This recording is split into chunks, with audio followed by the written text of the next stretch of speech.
Today I'm joined by 13-year-old Jade and Darla. Jade, you are Amber's daughter. You reached out to me recently and said, hey, you interviewed my mom, Amber. Do you remember? Why'd you reach out to me?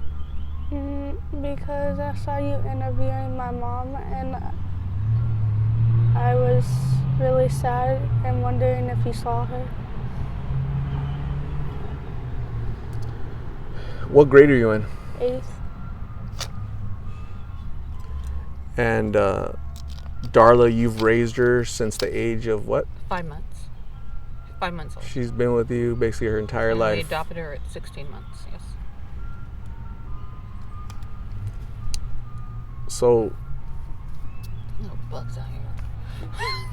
so Jade, when you saw the first video, I think somebody sent it to your phone. You were in school in class at that time, remember? Like a year ago. How did that make you feel? I'm really sad. Did you know who your mom was and what she was up to? You did. Darla kind of gave you like a little rundown. Oh, she knew. You already knew, but it hurt to see it.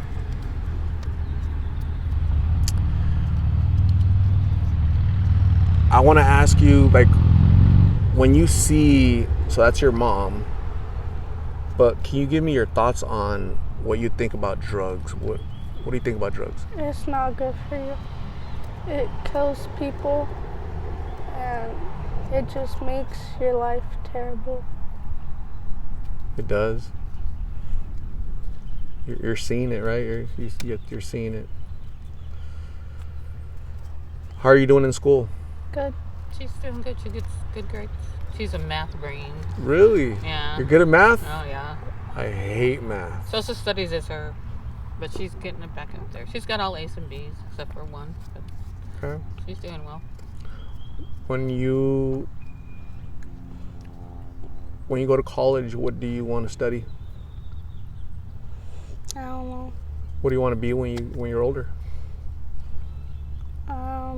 Maybe a vet. Veterinarian? She's like an animal whisperer. Really? Yeah, they just like come to her. Wow. Like dogs, cats, everything? Yeah, stray cats, stray dogs. Wow. People that say my dog will bite you and it's in her lap in a few minutes. You know the funny story, the funniest thing is I ask people when I interview people out there in the streets, I'll ask them, hey, when you were in school, what'd you want to become as an adult? You know what the number one occupation is? Veterinarian. Oh, really? I find that so interesting. And you know, my theory is dogs love you. They're loyal, they're faithful, they don't judge you. You can kick them, they're going to come back to you. They love you unconditionally, you know? That's so true. I mean, it's the oddest thing. So I hear veterinarian all the time. I think you'd be an amazing veterinarian. Do you have any pets? Oh, I have 5. 5 pets? 5 dogs. Got a little zoo at your house or what? Yeah. We have 2 Basset sisters. They're a little over 3. We got a really old beagle, Queens and Hiller. We got a really old Chiweenie.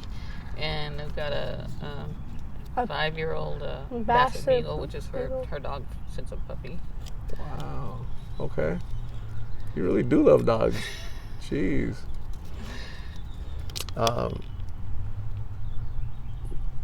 Why were you okay like talking today?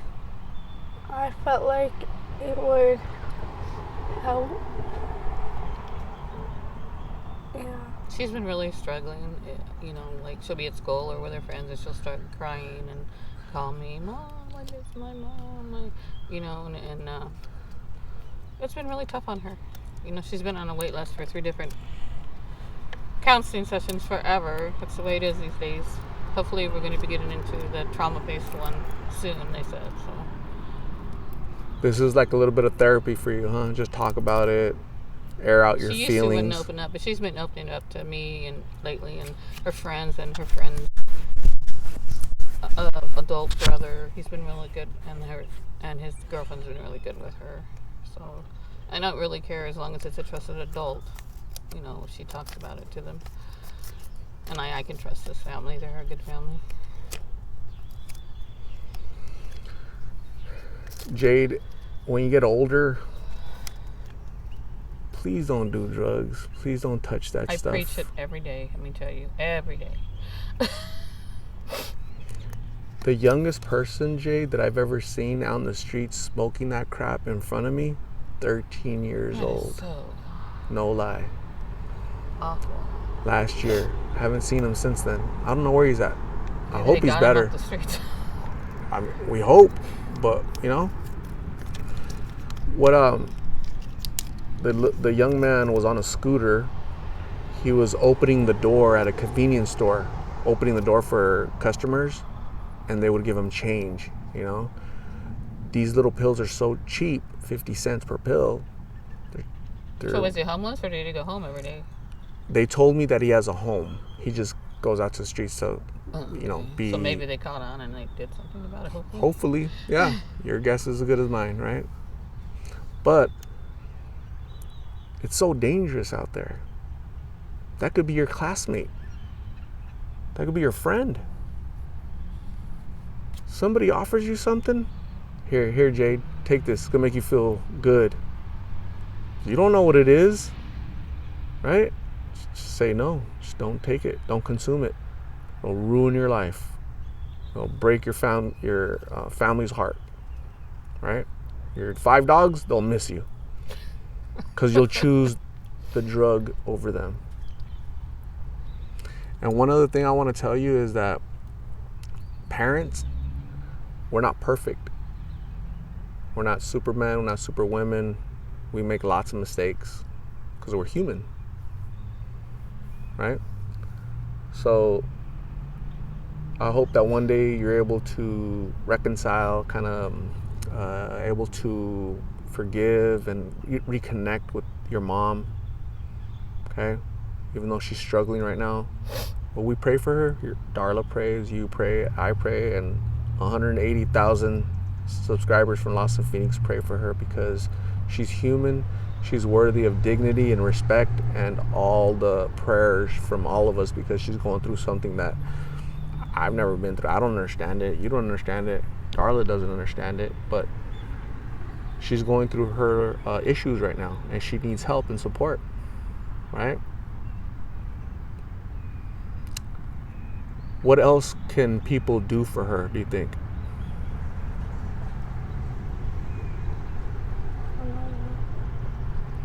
She probably needs to help herself a little bit more too, right? Last time I saw her about, gosh, I don't know, 2 weeks ago. 2 weeks ago. Do you want me to get you food? You know, do you need some clothes? Obviously, we all can see that she needs food, right? She needs clothing, but her mind is so deep into that little pill that she's not realizing how much she needs food, clothing, shelter, medical care from a doctor, from a hospital. Yeah, there's another friend of ours looking for her too. She runs a ministry called Hit the Street for Jesus. I've heard of that. Yeah. They're out there a lot, right? Yeah. That's awesome. I know her. Good. I've known her for a long time. Okay. Just trying to help. Yeah.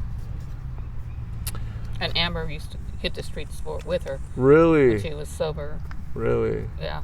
A little over 2 years ago, yeah. Darla, can you remind me, how old was Amber when she started everything? 21. She lived in Ohio at the time. 21 years old. Before she was even born, yeah. What do you think? Friends? Trauma? What do you think? She told me she started dating a heroin dealer. Just got her hooked on. That's what she started on, heroin, injectable IV user. She's she's 37 now, 38. so that's 38 years old now. She'll be 39 in February. My goodness, 38. That's a long time. Well, she was clean. She was in prison for a couple times, and she was clean for almost 4 years this last time. That's been a little over 2 years ago. A little over 2 years ago, she relapsed. What do you think triggered her? Well, she got housing in a very, very bad neighborhood right over there, Glendale, on 17th. It's just surrounded by that stuff. And it's just full of drugs. Yeah.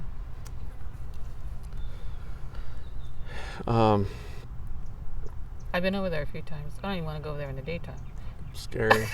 It's not even never in the nighttime. It's Scary. like Yeah. it's better than it was though, because last time we were out looking for her, we went over there, and I told my husband had never been there, and I said, "This has cleaned up a lot since I was there last." It was like so bad. Oh my god. What Jade, if Amber was right here sitting across from you right now, what would you tell her? I love Love her a lot? Is that how you tell her? What else would you tell her? You don't tell her anything else? It's okay. Darla,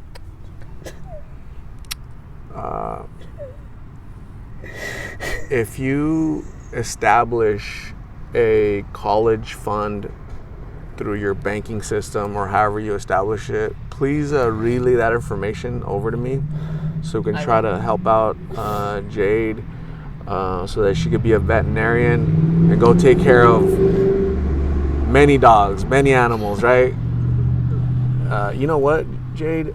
When I'm out in the streets, you know how many dogs I see? How many pets are out there on the streets? Tons. Yeah. It breaks my heart. Yeah. It's so hot. They're probably not eating. Their feet. Yes. It's horrible. So it breaks my heart, because us as humans, we can kind of fend for ourselves, but a poor animal, breaks my heart. But I'm glad you want to do something with your life, something positive. I'm glad you reached out to me. I'm glad we got to know you. The Lost in Phoenix family is getting to know you, okay? Please don't be sad. Please keep your head up. There's always hope for your mom, okay? Where there's life, there's hope, okay? That's what I cling to, okay? So right now when I leave here, I'm going to go look for her. And I'm going to be like, please, God, please let this be the day that she says, Art, can you take me to the hospital? I'm ready to transform my life. I'm ready to return to being a mom. I'm ready to go back home with Darla and just, I want to regain control of my life. That's what I'm hoping for every single time I see her. We just got to pray that that's what she wants, okay? You need to just keep your head up, okay? Keep going to school. Keep being a good kid. Don't be rebellious. Don't go out to the streets, because I never want to interview you out there in the streets like the young kids that I've seen out there. Okay? Promise? Promise. Pinky promise? Pinky promise. So, Darla, you got that information to give us for next time. It was a pleasure meeting you, Jade. First time I'm seeing you. And I'm very impressed. You seem very mature. And you have a big heart, obviously. That's why you're going to be a veterinarian. You have a big heart. You miss your mom. You love your mom. So thank you for allowing us to get to know you, okay? We'll talk to you very soon, okay?